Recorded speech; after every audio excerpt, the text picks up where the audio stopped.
Bienvenue dans cette vidéo où nous allons plonger dans l'univers fascinant de la VAR et des décisions qui secouent l'Europe du football.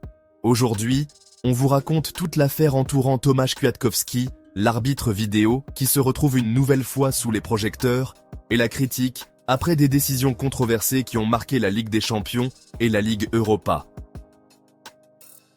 Vous vous souvenez sans doute de cette fameuse controverse lors du 8e de finale de la Ligue des Champions, quand un penalty de Julián Álvarez, qui aurait pu changer le cours du match en faveur du Real Madrid, a été annulé. Plusieurs semaines après cet épisode, la tempête médiatique ne s'est pas calmée. En effet, l'UEFA a décidé de sanctionner l'arbitre VAR Tomasz Kwiatkowski. Pourquoi, me direz-vous?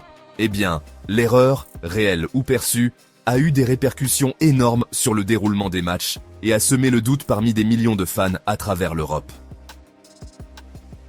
Lors du match de Ligue Europa opposant Tottenham à l'Eintracht Francfort, un léger mais décisif changement a fait les gros titres. Kwiatkowski ne sera plus aux côtés de son partenaire de longue date, Szymon Marciniak, avec qui il a formé un duo solide depuis 2022.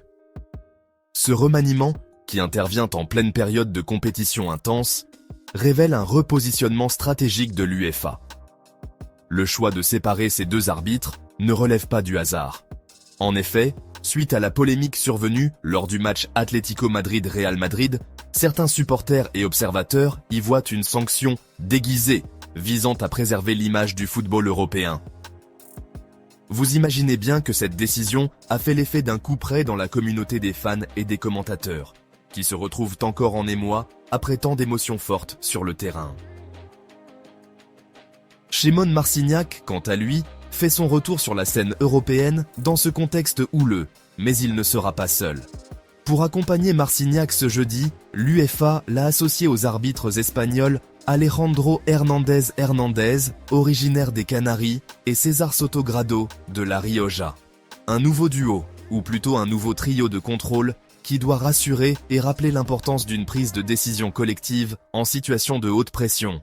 Ce changement, bien qu'il puisse sembler anodin à première vue, marque en réalité la fin d'une ère de collaboration étroite entre Kwiatkowski et Marciniak. Une rupture ressentie par ceux qui avaient appris à connaître et faire confiance à ce duo. L'affaire ne s'arrête pas là. Si nous revenons sur le passé récent, en 2023, nous nous rappelons avec acuité d'un match entre le PSG et Newcastle, où une autre erreur de VAR aurait conduit Szymon Marciniak à accorder un penalty controversé pour une main fictive de Livramento. Cette situation avait déjà provoqué de vives réactions et avait conduit, après reconnaissance de l'erreur, à une sanction sévère de la part de l'UEFA à l'encontre de Kwiatkowski.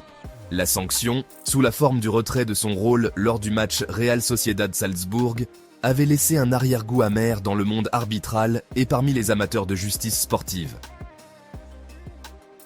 Ce nouveau remaniement vient confirmer une problématique plus vaste. La pression colossale sur les arbitres VAR dans un environnement où chaque décision est scrutée au microscope par des millions de téléspectateurs. Dans un paysage footballistique toujours plus médiatisé et instantané, une erreur, ou même une décision qui prête à controverse, peut rapidement se transformer en scandale. L'UEFA, de son côté, tente de maintenir l'équilibre entre le soutien à ses officiels et la nécessité de rétablir la confiance du public. En décidant de séparer les anciens partenaires, elle envoie un signal clair.